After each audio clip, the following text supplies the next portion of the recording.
C'est l'heure de tout arrêter et de suivre votre émission préférée Génération News, l'émission qui prend à cœur toutes les problématiques liées à la jeunesse et tout ce qui fait le buzz sur les réseaux sociaux. Vous le savez, deux thématiques au cours de cette émission. En première partie de l'émission, nous parlerons des conflits fraternels. Il y a des relations toxiques au sein de la famille, les relations sont tendues, beaucoup de conflits. Comment les gérer? Vous aurez des réponses au cours de cette émission. En seconde partie, un autre sujet. Certains enfants décident de s'éloigner de leur famille. Pourquoi?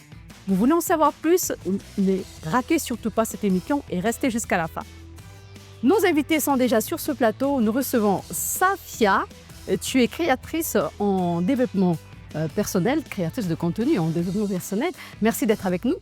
Merci Siami pour cette invitation.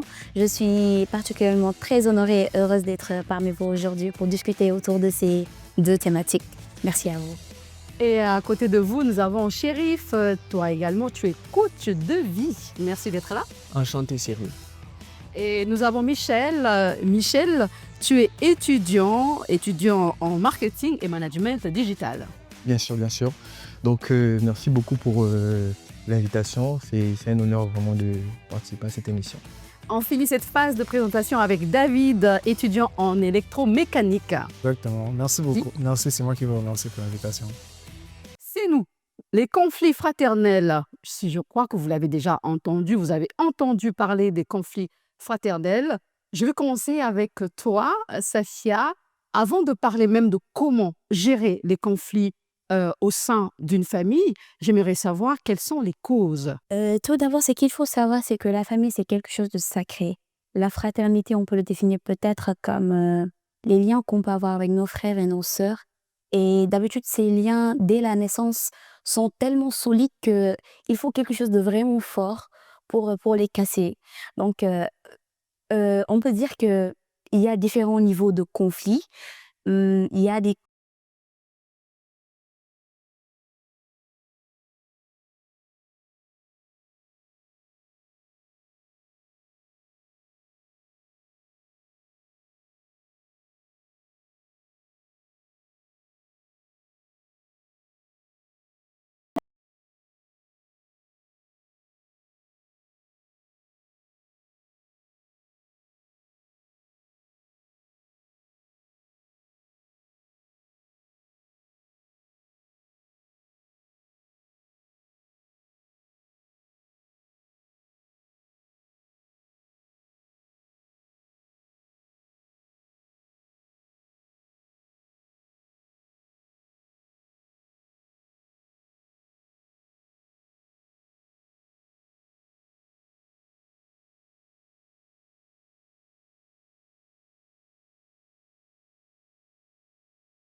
Chérif, qu'est-ce qu'il faut faire en ce moment-là? Comme on est en train de parler de comment gérer les conflits fraternels, qu'est-ce qu'il faut faire?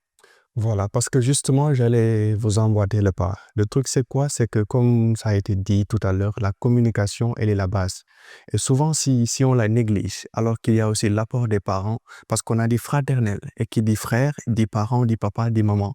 Donc, des fois aussi, les parents doivent travailler sur l'inculcation, bon, à inculquer quand même des valeurs qui vont aider en fait ces enfants-là à évoluer dans la fraternité la plus paisible. Parce que le problème, c'est quoi? C'est que si on les initie pas à ces valeurs-là, à ces prérequis-là, mais plus tard, quand ils vont grandir, le problème va se Tu veux dire qu'il faut inculquer les bonnes valeurs aux enfants? Voilà, c'est ça. Et ça va aider. Parce qu'aussi, il y a cet aspect de cumul. Parce que imagine, par exemple, depuis l'âge de 8 ans, par exemple, toi, entre guillemets, tu subis cette réalité. Tu grandis avec, tu grandis avec. Donc, tu es en train d'accumuler, en fait, des émotions négatives. Et c'est ça qui peut même aller jusqu'aux dégâts, jusqu'à des choses qu'on pourrait regretter. Les frères et sœurs, ils doivent aussi apprendre à développer certains réflexes, hein. Par exemple, je veux parler de l'empathie. L'empathie, c'est quelque chose, si vous avez un conflit, il faut avoir la maturité et la sagesse de venir vers ton frère, de comprendre pourquoi ton frère a agi de la sorte. Qu'est-ce qu'il voulait faire ressentir en rentrant en conflit avec toi si, par exemple, tu ne le voulais pas. Donc, ce sont en fait, ce sont des astuces, pardon, j'y ai arrivé, qu'on peut développer, en fait, que les frères et sœurs doivent apprendre aussi à faire. La communication, comme on a parlé, il faudra arriver à un niveau où les personnes doivent s'exprimer sans être jugées. C'est-à-dire que je peux venir m'exprimer vers toi, quel que soit le problème que l'on a, et sans transparence, sans idée derrière la tête, sans qu'il y ait de jugement. Et en fait, ça va faciliter notre rapport. Et le jour qu'il y aura un souci, le jour qu'il y aura un conflit, ce sera plus fluide la communication entre Vous ne nous. pensez pas aussi que les parents doivent laisser les enfants eux-mêmes trouver en partie la solution? Parce qu'à chaque fois que les parents viennent et que les parents trouvent la solution, ces enfants-là, je me dis, grandissent, ils seront des adultes qui vont penser que la solution doit toujours venir d'ailleurs. Vous ne pensez pas que je m'adresse à toi, Safia, pour qu'on règle justement ces conflits, à la base, les parents doivent observer d'abord ce qui se passe et leur donner le temps de communiquer, de trouver par eux-mêmes la solution ou les solutions. Et maintenant, si peut-être ils n'y arrivent pas, les parents pourront intervenir. Qu'est-ce que tu en penses? Oui, tout à fait. En fait, tout d'abord, il y a une réalité qui est ici, en fait, dans les pays africains. C'est qu'on a tendance à donner la vérité aux plus grands. Et ça, c'est un réel problème. Le plus âgé. Oui, le plus âgé a toujours raison. Le moins âgé a toujours tort. Donc ça, tant qu'il y aura cette manière de faire, il y aura toujours des tensions. Parce que si c'est un jeune qui se dit que non, c'est à moi d'avoir raison, donc c'est à moi d'avoir raison, il y aura toujours des tensions entre lui et son grand frère. Il va toujours chercher à avoir raison. Il va toujours chercher à dire que non, c'est pas normal que mes parents donnent raison à mon frère ou bien à ma sœur parce qu'il est plus âgé. Et c'est quelque chose qui ne se cache pas. C'est ton grand frère, ou bien c'est ta grande sœur. C'est elle qui a raison, ou bien c'est lui qui a raison. Tu es en tort. Va lui demander pardon. C'est une frustration, en fait, que la personne développe. Et je suis totalement d'accord avec ce que tu as dit tout à l'heure. Euh, il faut que les parents, comme l'a dit tantôt Chérif, inculquent des valeurs aux enfants, certes, mais des valeurs comme leur pousser à prendre des décisions eux-mêmes, leur pousser à être responsable de manière émotionnelle. Par exemple, quand tu te disputes avec ton frère, tu me vois papa ou bien maman, et je me suis disputée avec mon frère ou ma sœur à cause de ceci, à cause de cela. Je te dis, c'est ton frère ou bien c'est ta sœur, vous partagez le même sang, allez trouver un consensus et je ne veux pas de problème dans cette maison. Immédiatement, si ces parents sont des parents qui savent se faire entendre, ces deux jeunes-là vont trouver forcément un terrain d'entente ou bien ils vont essayer de discuter afin de pouvoir comment dirais-je, trouver une solution et raffermir leur lien en tant que frères et sœurs, en fait. Et les parents pourront, bien sûr, intervenir quand ils verront que là, réellement, il n'y a pas de consensus qui a été Il trouvé. y a aussi des parents qui ne sont pas neutres. Qu'est-ce que Oui. tu en penses, Chérif? Lorsqu'un parent veut régler un problème, un conflit, il doit être neutre. Oui, et tout à fait, ça se passe lorsque, par exemple, il y a cet aspect de préférence-là. Si, par exemple, le scientifique, entre guillemets, est mieux placé, il est l'intellectuel, et surtout si c'est lui qui fait entrer l'argent dans la maison, bah oui, il a toujours raison, alors que c'est infondé. Donc, justement, je pense que c'est tout un début. Et le début, ce serait quoi? De sensibiliser, d'informer, d'inculquer et d'éduquer les enfants. Et après cette phase d'éducation, on commence maintenant à les responsabiliser. Ce qui amène maintenant à ta proposition, Safia, de les responsabiliser, leur demander eux-mêmes de s'autogérer et de créer des façons de faire pour pouvoir se comprendre. Et d'ailleurs, il y a aussi le sens du dépassement également.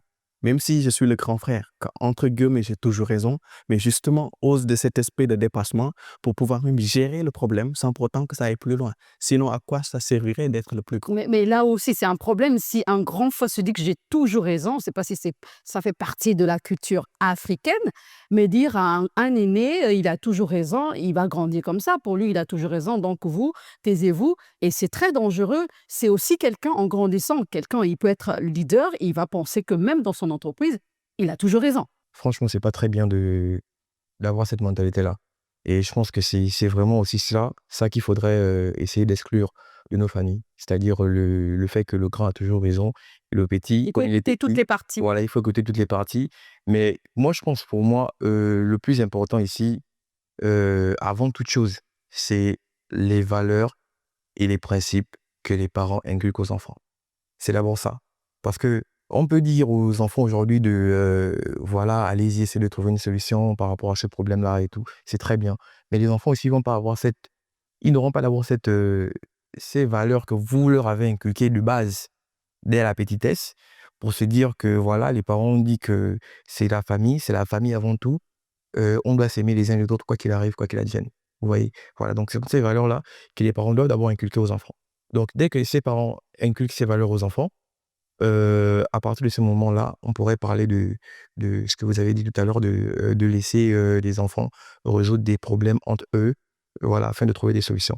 Mais c'est d'abord, on reste d'abord sur les valeurs. Vous avez dit inculquer les valeurs et parmi ces valeurs, il y a également la communication non violente.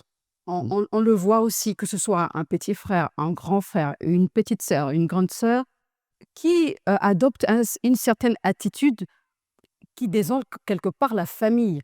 Donc je pense que parmi ces valeurs, les parents doivent également aider leurs enfants à développer la communication non violente. Comment est-ce qu'il faut s'exprimer lorsqu'on a raison ou bien même quand on a tort? Il y a une façon de s'exprimer.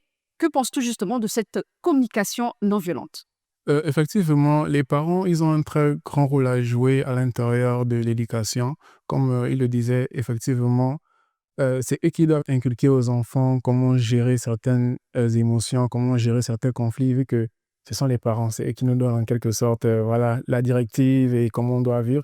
Et après aussi, je pense que c'est important de savoir mettre les limites, dire que à un moment donné, je ne serai pas tout le temps là avec vous. Il faudrait que vous appreniez aussi à vivre, à vous comporter. Moi, j'aime bien résoudre les solutions par la sagesse, parce que la sagesse va te permettre, exactement les problèmes, merci, par la sagesse, parce que la sagesse va te permettre à, comme disait Chérif, à dépasser un certain stade. Quand on parle, par exemple, de cette communication non violente-là, je pense que si on veut parler de communication non violente, on parle effectivement de... Le choix. Exactement. Il faudrait qu'il puisse comprendre. Il y a déjà le respect, quel que soit le type de conflit qu'on peut avoir avec son frère, que ce soit notre grand, que ce soit notre plus petit frère. Si on a cet aspect-là du respect envers la personne avec qui on est en conflit, je pense qu'on va éviter de faire certaines choses pour frustrer plus longtemps. Voilà. Et la communication, donc, je veux revenir là-dessus, c'est aussi, toi, tu es coach de vie, quelque part, c'est aussi avoir de l'empathie. C'est vrai que quelqu'un peut vous faire du tort, peut vous mal parler, mais votre attitude peut aider l'autre à reconnaître son tort et peut-être à changer même de comportement. Exactement. Et c'est à ce niveau-là que j'allais venir tout à l'heure, parce Mm. qu'il y a en fait l'approche. Oui. Souvent, vous imaginez un parent dans la famille, qui discute en insultant, qui discute en disant des gros mots facilement. Mais indirectement, tu éduques ton enfant à lui faciliter la tâche. C'est ça. Maintenant, si demain il insulte en rigolant, faut pas lui dire hey, il faut pas dire ça. C'est l'image. Et donc, tout ça joue sur le processus d'éducation. Il y a la pédagogie, autant qu'on parle peut-être dans le milieu de l'enseignement, il y a aussi la pédagogie dans la façon d'éduquer ses enfants. Des fois, il y a les petits jeux, les comptines, tout ça. Et cela fait partie de la façon d'éduquer et d'accompagner les enfants dans leur processus de formation, d'encadrement et d'éducation. Et c'est ça qui va influencer après. Même l'enfant aura une approche, une approche, une façon de faire avec son vis-à-vis. Au lieu, par exemple, de lui dire directement, tu mens, il lui dit, bon, j'accepte ce que tu dis, mais j'aimerais peut-être plutôt te proposer ça. Donc, il y a des façons de dire et des façons de faire qui ne touchent pas l'ego de la personne et qui permet de Exact. communiquer avec bienveillance et voilà, compréhension. Depuis le bas âge, je crois que les frères et les sœurs doivent se connaître. Ils doivent apprendre à vivre ensemble. Et c'est aussi le rôle des parents. On peut aussi remarquer des conflits qui viennent d'ailleurs. Parfois, ce n'est même pas le frère dans la fratrie. Le frère peut vivre une situation ailleurs. Il a mal géré cette situation. Il arrive à la maison. Il va donner cette responsabilité à sa sœur, ou sa petite sœur ou son grand frère. En ce moment-là, Safia, qu'est-ce qu'il faudrait faire pour un frère qui n'arrive pas à gérer ces situations qui sont externes, en fait? Déjà, moi, je me dis qu'une personne qui n'arrive pas à gérer les situations externes, c'est qu'il y a un réel problème à l'interne. Une personne qui n'a pas assez développé une confiance en soi. Une personne que ses parents n'ont pas pu donner assez d'amour, assez de confiance pour que cette personne puisse se dire quoi qu'il puisse arriver, je vais gérer. Cette personne ne pourra rien gérer au dehors. Parce qu'il se dira quoi qu'il puisse arriver, je ne pourrai pas gérer parce que j'arrive pas à gérer à la maison. À mon avis, c'est un peu c'est un peu la relation de base avec les parents. Comme le disait un peu Chérif tantôt, moi je vais dire éduquer, c'est s'auto-éduquer d'abord. En fait, d'abord tu t'éduques et tu éduques les autres. Parce que tu ne peux pas dire à un enfant, voilà, quand tu seras dehors, quand une personne te dit ceci ou te dit cela, gère de cette manière, alors que cet enfant te voit toi, alors que toi, tu ne gères pas cette situation de cette même manière. Tu ne peux pas dire à une personne, à ton enfant peut-être, habille-toi de cette manière, comme ça, quand tu seras dehors, on ne te dira pas telle ou telle chose, alors que toi, tu ne t'habilles pas d'une manière décente, en fait. Donc, à mon avis, tout commence dans la maison, tout commence dans l'éducation de base. Ça peut arriver quand il y a l'air aussi dehors. Hein. Pour se dire, vous êtes bien élevé, vous avez toutes vos valeurs qu'il faut, mais dehors, on vous énerve. Et vous arrivez à la maison, c'est sur tout le monde. Ça peut arriver aussi. Je pense que c'est dans ce sens que on doit bien en fait pousser le bouchon. C'est-à-dire, tu peux avoir un conflit externe. Le conflit externe, ici dont on parle, c'est-à-dire avoir un problème, par exemple, avec un ami dehors, au travail ou à l'école, et ne pas avoir la capacité de gérer ce problème, ou bien le problème n'ayant pas trouvé une solution, tu rentres à la maison avec cette frustration, avec cette colère, et tu déverses ça en quelque sorte sur tes frères et sœurs, parce que tu n'as pas eu la force de pouvoir gérer ça, en fait. C'est dans ce sens qu'il faut parler. Bon, maintenant, après, il faudrait comprendre que euh, ce n'est pas mon frère ou ma sœur qui est à la maison qui m'a mis dans cet état. Donc, il faudrait avoir... Moi, je pense que tout part vraiment de la sagesse et du comportement que l'on a. Et moi, je me dis aussi que, quel que soit le type de conflit, je veux revenir dessus, lorsqu'on a de l'amour pour son frère, lorsqu'on aime énormément son frère, sa sœur, on ne veut pas qu'on ait des problèmes ensemble. C'est dans ce que vous parlez quand vous parlez des frères doivent apprendre à se comprendre. Vous devez vous connaître. Vous devez savoir quels sont vos points faibles, vos points forts, quels sont les niveaux que, bon, là, je sais que mon frère, si je fais ça, il va être fâché. En fait, vous devez apprendre à vous connaître. De telle sorte à ce que si même il y a ce cas qui arrive où mon grand frère rentre du boulot fâché, je connais son tempérament, je vais pas aller vers lui tout de suite. S'il me parle, je sais que lui, il est fâché par rapport à telle chose, je veux avoir la tempérance et le calme de gérer ça, d'attendre d'abord que ces esprits descendent et de venir doucement lui dire qu'est-ce qui s'est passé. Je pense que c'est ce même système-là que souvent les femmes utilisent dans les couples. Hein. Lorsque le mari rentre fâché du travail, voilà, tout de suite, il va commencer à crier. Elle essaie, elle va passer, elle rentre dans le clash, tout de suite, ça va créer des problèmes. Donc, elle va vouloir tempérer, attendre que le gars sera un peu plus calme Exact. et pouvoir gérer ça. Donc, je pense que c'est fait ça. Exactement. Et je pense aussi qu'il faut partager des bons moments ensemble. Aller au restaurant, pourquoi pas? Suivre un film. Il n'y a pas que des conflits, malheureusement. C'est la fin de cette première partie. On se retrouve juste tout à l'heure.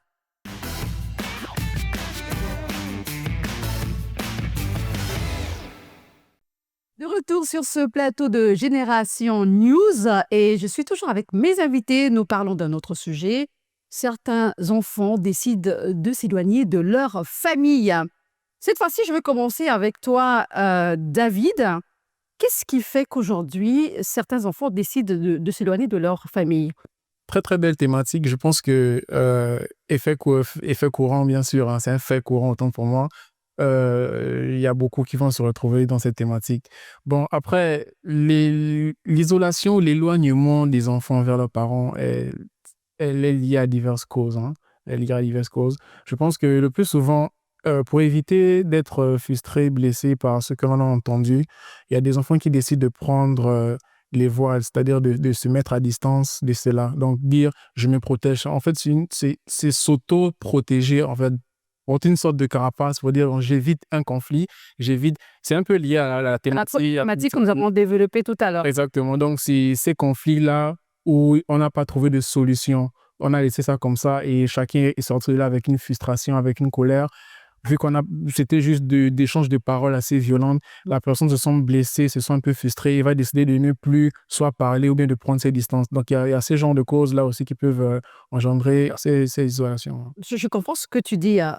Michel, tu as entendu David tout à l'heure. Est-ce que c'est une bonne décision de vouloir quitter sa famille parce qu'on est frustré? Je pense pas que c'est une bonne décision. Pourquoi? Parce que la famille, pour moi, c'est sacré. Mhm. C'est quelque chose de sacré et que nous devons essayer de renforcer nos liens Mm.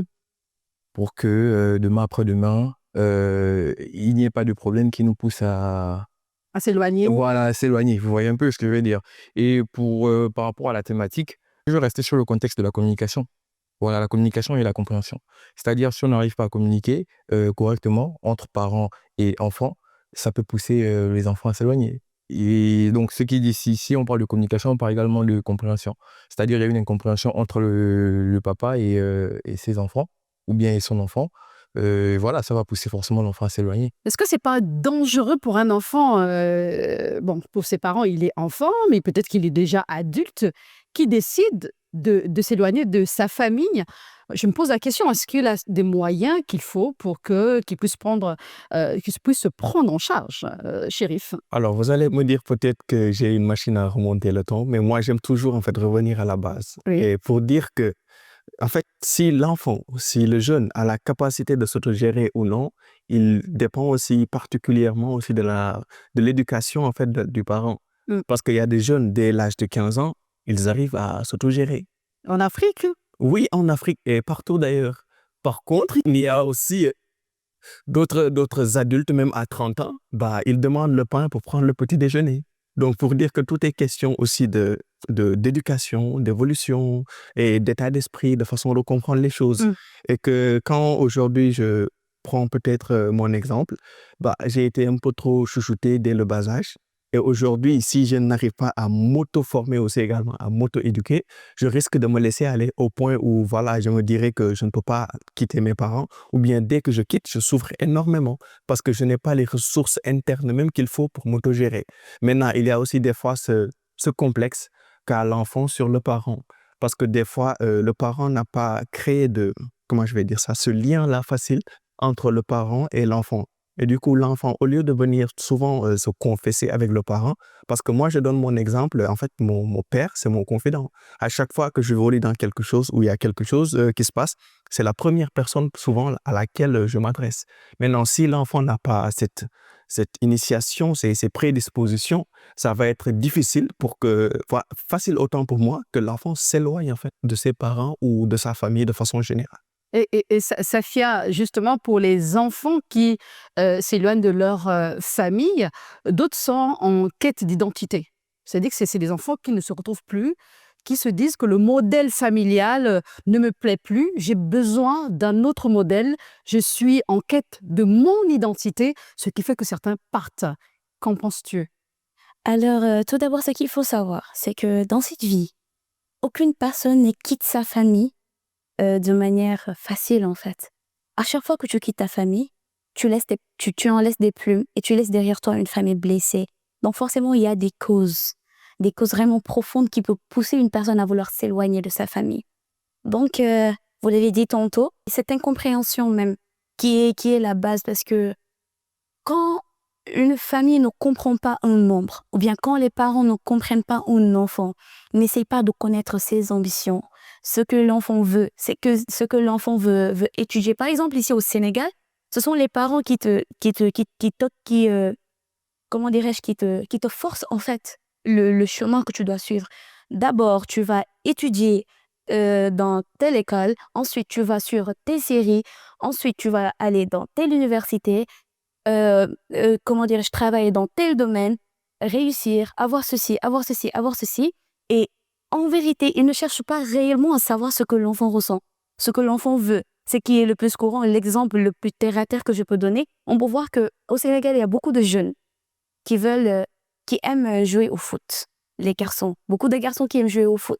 Mais par exemple, quand le parent n'est pas d'accord pour que son enfant joue au foot, la réaction n'est pas en mode on discute, on va essayer d'allier, on va essayer de voir comment tu vas gérer le foot et les cours, voire même prendre le foot comme un moyen de faire étudier son enfant. Non, au contraire, c'est une réaction violente qui s'ensuit.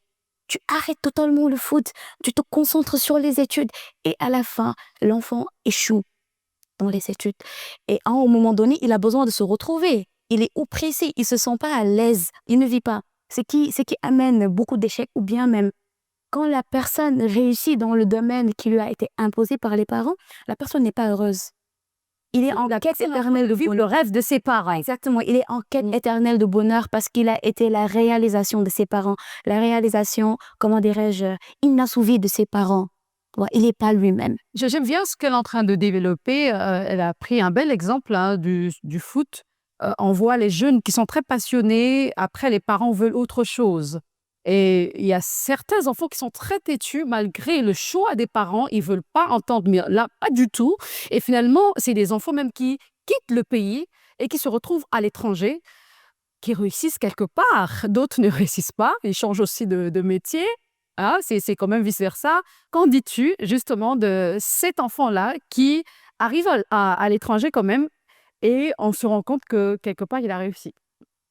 Après, c'est un cas assez particulier. Avant de répondre, permettez-moi, je vais d'abord essayer de rebondir sur une question précédente posée. Ici, il faudrait aussi comprendre, parce qu'il y a il y a plusieurs personnes qui se retrouvent dans cette situation-là d'isolement. Et c'est très important de bien préciser certaines choses. Tout à l'heure, vous avez posé la question de savoir, en fait, est-ce que l'enfant qui quitte ses parents, lorsqu'il prend la décision de s'éloigner, est-ce qu'il est sûr qu'il il pourra se prendre en charge? En fait, moi, je pense plutôt que le plus souvent, les prises de décision de s'éloigner de ses parents et autres, c'est fait sur un soupçon d'orgueil. Hein? Ou bien, voilà, C'est pas tous, hein? Oui, c'est pas tous, mais le plus souvent, nous sommes énervés. On dit qu'en tout cas, c'est pas grave. Vu qu'on ne veut pas, je vais réussir, je vais. Donc, il faudrait bien faire aussi attention à vraiment, lorsqu'on prend une décision aussi importante de quitter ses parents. À quoi on s'expose? On s'expose vraiment à des conséquences. Je pense que face à la vie, on n'a pas de protection. Parce que la famille, c'est un berceau, ça nous protège en fait. La famille, elle protège. On s'expose aux mauvaises personnes, on s'expose aux mauvaises compagnies, aux mauvais amis qui vont venir nous donner de mauvais conseils. Vers qui on va se tourner? On n'aura pas de famille. Donc, il faudrait faire vraiment attention avant de prendre cette décision. Maintenant, pour revenir à la question sur cette personne qui est à l'étranger pour essayer, moi, je vais prendre mon cas simplement. Voilà, vous savez, moi, j'ai toujours eu cette volonté depuis le lycée hein, de vouloir quitter mon pays pour venir exploser ailleurs. Alors, c'était un choix assez compliqué à gérer au niveau de la famille, souvent parce que, vous savez, les parents, ils veulent, bon, ici, il y a ceci. On ne veut pas forcément voir notre enfant loin de nous. Donc, il y a plusieurs raisons. Mais moi, j'avais cette ambition-là. C'était pas, je voulais m'éloigner. C'était pas dans le but parce que j'étais blessé. Non, c'était parce que je voulais vraiment réussir. Et par la grâce, je suis arrivé ici et les études sont bien passées. J'ai réussi à développer ce que je pouvais faire. Et voilà, je m'en sors très, très bien par une grande grâce. Donc, je peux dire que ça dépend de la décision. Tu es poussé par quoi? Qu'est-ce qui te pousse à t'éloigner de tes parents et à venir à l'extérieur? Donc, c'est poussé par cette idée, par cette envie-là. Si c'est juste de l'envie de s'éloigner parce qu'on ne veut pas écouter le bruit, parce qu'on ne veut pas assumer, mieux tu restes, n'est pas fondé. Donc, si c'est vraiment dans un objectif précis, tu te donnes les moyens et ça se verra par le fruit de ton travail, de ton succès au final. Donc, il faudrait bien analyser pourquoi je vais décider de m'éloigner de mes parents, pourquoi je vais décider d'aller à l'extérieur et autres. Est-ce que j'ai pas la capacité de gérer un tel conflit? Est-ce que c'est obligé que je m'éloigne? Parce que comme je disais, la conséquence des s'éloigner de ses parents, elle est très lourde. Et lorsque, vous savez, les parents, je vais terminer par là, les parents, même si vous êtes à un niveau où vous êtes marié, hein, le parent, comme on a l'habitude de dire, la famille reste la famille. Elle est très, très, très sacrée, comme nous disons. Il faut bien peser les mots lorsqu'on parle de sacré. Lorsque vous allez, par exemple, vous marier, vous aurez besoin de la famille pour vous soutenir, pour les bénédictions, etc. Donc, avant de prendre une grave décision concernant le fait de s'éloigner de son frère, de sa sœur ou encore de ses parents, il faudrait bien peser le pour et le contre et de savoir pourquoi je décide de m'éloigner d'eux. C'est important de ce que tu es en train de dire parce qu'on ne peut pas quitter sa famille parce qu'on est fâché ou ma sœur m'a traité de tous les maux et on décide de quitter la famille ou de s'éloigner. D'autres aussi, c'est pour se venger. Oui, je suis très fatiguée de vous, donc je vais aller dans un autre pays. Mais je crois qu'avec toi, on a presque la même histoire. Pour moi, j'ai quitté le pays parce que je voulais aussi avoir une autre vie. Je voulais réussir. Bon, on est sur le chemin. Mais c'était vraiment positif, que ce soit pour ma famille ou bien pour moi-même. J'ai fait le choix et ma famille m'a épaulée. Michel, il y a d'autres cas aussi. Le cas, je peux prendre de la famille qui se dit on traverse des moments difficiles financièrement et celui qui est au sein de la famille, le frère ou encore la sœur, elle ne quitte pas la famille parce qu'il y a des conflits, mais c'est parce qu'il y a une raison économique qui est là. Donc, elle préfère encore s'aventurer, soit dans une autre ville ou dans un autre pays. Que penses-tu de tout cela? Moi, je pense que si c'est un choix stratégique, c'est-à-dire lié aux moyens financiers, au problème de sous dans la famille, bon, je pense que c'est une très bonne chose qu'on essaye de miser sur l'enfant parce qu'aujourd'hui, nous, on n'a pas réussi. Donc, vu notre situation, on aimerait que toi, alors que tu parles, tu puisses voilà, nous représenter et pouvoir revenir gérer nos problèmes demain après-demain. Voilà, c'est un peu ça. Mais ça, c'est difficile aussi, je reste avec toi. Hein. C'est difficile pour certaines personnes. Tu nous donneras des conseils. Quand tu décides de partir et que tu n'as pas assez de moyens financiers, qu'est-ce qu'il faut faire? Je pense qu'au préalable, il y a des astuces. Il y a des choses à faire pour ne pas trop souffrir à l'étranger.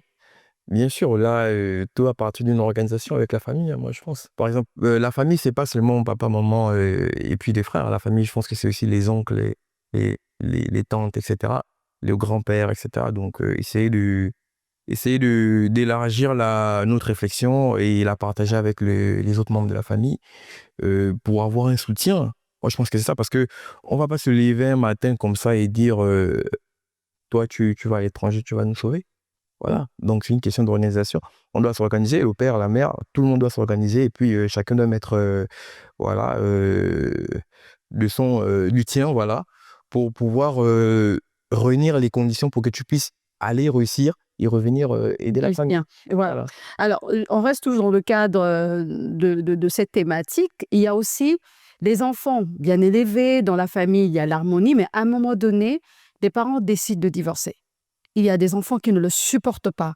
Et ça peut expliquer également cet éloignement-là. Qu'est-ce que tu peux dire à ces personnes-là qui ne peuvent pas supporter la séparation des parents?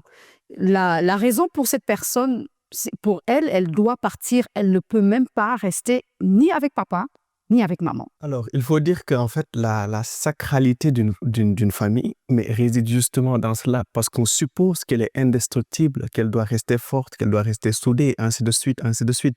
Mais alors, on se rend compte que des fois, l'inattendu se présente, ce qu'on ne souhaite pas se présente et que c'est le divorce. Justement, maintenant, là, il faudra aussi se responsabiliser comme on a l'habitude de faire. Et comme on a l'habitude de dire depuis tantôt. Et cette responsabilisation aussi se travaille dès le départ. C'est-à-dire qu'aujourd'hui, tout découle d'une éducation et d'une vie en famille bienveillante, tout ce qu'il y a en tout cas de plus positif, voilà. Donc de ce fait, arriver à ce stade et qu'on ait pu responsabiliser, mais suffisamment aussi enrichir ses enfants de sagesse, ils pourront avoir cette maturité de pouvoir accepter la situation. Mais aussi que les parents doivent comprendre que le divorce n'est pas un divorce entre les enfants. C'est un divorce peut-être entre eux. Donc, du moment qu'il y a un divorce entre eux, ils ne doivent pas aussi provoquer un divorce entre les enfants. Donc, à eux-mêmes de pouvoir communiquer avec les enfants, de sorte à ce qu'ils puissent trouver un canevas, si l'enfant pourra beaucoup plus se rapprocher de sa mère ou de son père, et que de temps à autre, l'enfant va chez l'autre, ainsi de suite. Donc, tout pour dire que tout prend départ de la communication. Il faudra toujours communiquer et essayer de trouver des solutions ensemble. Parce que je pense que c'est la seule chose qui pourrait aider en fait à régler ces genres de situations. Mais là, justement, si tu me permets, Et bien il y sûr. a un aspect que je voulais préciser tantôt. C'est-à-dire que tu as dit tout tantôt que les familles, on constate par exemple un enfant qui s'éloigne pour aller chercher de l'argent ou voilà, développer ses projets. Il y a un autre aspect, c'est-à-dire que si par exemple l'enfant, bon, je prends l'exemple aujourd'hui d'un grand frère et d'un petit frère. Souvent, le grand frère fait des choses et le petit frère lui dit: «Waouh, tu es magnifique, comment tu fais ça, truc comme ça?» Il dit: «Ouais, c'est moi le grand, rappelle-toi, comme tu sais.» Mais non, c'est parce que le grand frère a une certaine expérience. Maintenant, cette expérience-là, prenons le cas du papa et de son fils. Souvent, le papa veut imposer son expérience à son enfant, oubliant que l'enfant lui-même aussi a son mot à dire dans toute l'histoire. Ce qui fait que des fois, il y a un décalage entre le souhait du papa, par exemple, ou de la maman, mais le soin en fait du parent, du tuteur, de vouloir mettre son enfant sur le droit chemin, et l'enfant aussi qui a ses envies, ses passions et ses désirs. Raison pour laquelle il est important de toujours établir cette communication-là consciente et connectée pour être lié avec son enfant, tenter de comprendre son enfant dès le bas âge et l'accompagner longuement. Parce que vous voyez, même avec les Européens, souvent le petit dès qu'il naît, on lui donne un ballon de basket, des fois un ballon de football. Il touche le ballon de football et puis voilà, en quelque sorte, on accompagne l'enfant dès le bas âge.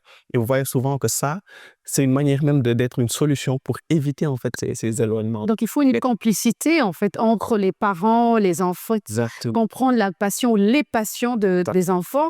En reste dans le cas, tout à l'heure, on a parlé du divorce, mais imagine un peu le décès d'un membre de la famille. Et parfois, il y a certains qui ne le supportent pas. Le fait de rester dans la même maison, on a l'impression qu'on voit la personne dans la maison, on est obligé de se déplacer. Ça peut expliquer également cet éloignement-là. Safia, aujourd'hui, qu'est-ce qu'il faudrait faire justement quand on sait que dans la maison, on a perdu un frère, on a perdu une sœur? Est-ce que c'est une raison valable de s'éloigner de sa famille? À mon avis, non, c'est pas une raison valable de s'éloigner de la famille. Par exemple, je prends mon exemple, j'ai perdu mon jeune frère et comment on a pu surmonter ça, c'est que on a été soudés. Pour moi, la famille doit être soudée en cas de perte. C'est là réellement que la sacralité de la famille, le fait que la base de la famille, c'est la cohésion, l'entraide, le fait d'être là pour son prochain, pour son frère et pour sa sœur. C'est là que ça prend réellement son sens. Et il y a des personnes qui supportent mieux que d'autres. Donc, c'est aux personnes qui arrivent à gérer ce décès, d'aider celui qui n'arrive pas à gérer ce sentiment de manque, à lui faire comprendre que malgré que l'apparence physique de la personne perdue n'est plus sur cette terre, dans nos cœurs, la personne est présente. Ses souvenirs? Exactement. Il faut essayer peut-être d'aider cette personne à penser au bon moment qu'il a eu à passer avec cette personne. Peut-être si c'était une personne qui vous donnait des conseils, essayez de dire à cette personne d'appliquer ses conseils afin de le rendre fier de là où il est. Essayez de lui dire, il faut juste essayer d'éviter ce qu'il n'aimait pas, de faire ce qu'il aimait, ainsi il sera fier de toi. En fait, essayez de faire en sorte que cette personne, dans son cœur, tout ce qui l'importe dans son fond, c'est de rendre fier cette personne qui était partie. Donc je pense que dès l'instant où on aide cette personne à prendre conscience de cela, la personne n'aura plus envie de quitter. Non, mais au contraire, il aura plus envie de rester et de peut-être mettre en œuvre ce que la personne ou bien l'être cher perdu voulait réellement qu'il se passe au sein de cette famille. Bien, Michel, il y a aussi un autre aspect, l'addiction, hein. Il y a certains enfants, quand ils arrivent à l'âge de la puberté, ils fréquentent des mauvaises compagnies et c'est l'alcool, c'est la drogue. Et comme ça, d'un coup de tête, ils peuvent vouloir quitter la famille. Quel conseil tu peux aussi donner à tous ces jeunes-là qui traversent ce genre de situation? Effectivement, ça fait partie des causes de l'éloignement des enfants vis-à-vis de leurs parents. Le conseil que moi je peux donner aujourd'hui aux jeunes frères qui sont dans cette situation-là, c'est en fait, c'est de ne pas s'entourer de Mauvaise compagnie. de mauvaises compagnies. C'est ça, c'est la première chose en fait. Si tu veux pas ton bien et puis tu t'entoures des mauvaises personnes, vous voyez ce que je veux dire? Forcément, vous allez finir par vous dérouter et faire tout ce qui est mauvais, tout ce qui est néfaste. vis-à-vis de ce que les parents ont eu à donner comme éducation. Vous voyez ce que je veux dire? Savoir aussi, c'est parfois eux-mêmes, les enfants, hein, les parents bien éduqués, mais quand vous fréquentez de mauvaises compagnies, c'est très terrible. Pour la famille, déjà, c'est un peu compliqué de rester très longtemps avec ce garçon ou cette jeune fille et qui ramène parfois même des amis. Après, la famille peut vivre des conflits. Mais vous savez, aujourd'hui, la jeunesse est un peu plus différente de la jeunesse d'avant, c'est-à-dire la jeunesse de nos parents. Aujourd'hui, on est plus ancré dans le digital, et c'est le digital un peu qui nous pervertit aujourd'hui. Donc, ce n'est plus forcément les amis qui vont nous pervertir. C'est aussi le contenu, c'est-à-dire ce que nos enfants regardent, ce qui est donné comme éducation à nos enfants sur Internet. Ou un peu ce que je veux dire. Donc, à ce niveau-là, moi, je pense que les parents devraient jouer un rôle. Merci beaucoup, Michel. Merci pour tes réponses. Nous sommes arrivés à la fin de cette émission. Merci, David, d'avoir répondu à nos questions. Merci d'avoir participé à cette émission. Ce n'est pas la première fois, d'ailleurs. Non, c'est pas la première fois et c'est toujours un plaisir de faire partie des Générations News et d'être sur ce plateau. J'aimerais souhaiter un joyeux anniversaire à mon amie Enika Tenicia qui fête son anniversaire. Et encore merci pour l'invitation. Je vous en prie. Safia, c'est ta première fois. Merci beaucoup pour tous tes éclairages. Oh, merci à vous pour l'invitation et pour l'opportunité que vous m'avez donnée. J'espère que ça servira à tout ce qu'on s'est dit ici. Bien sûr. Chérif, merci à toi. Merci également. C'est toujours un plaisir de partager le plateau avec toi. Merci. On se retrouve très bientôt sur la Panafricaine Média. C'est terminé. Surtout, ne changez pas de fréquence. On se retrouve très bientôt.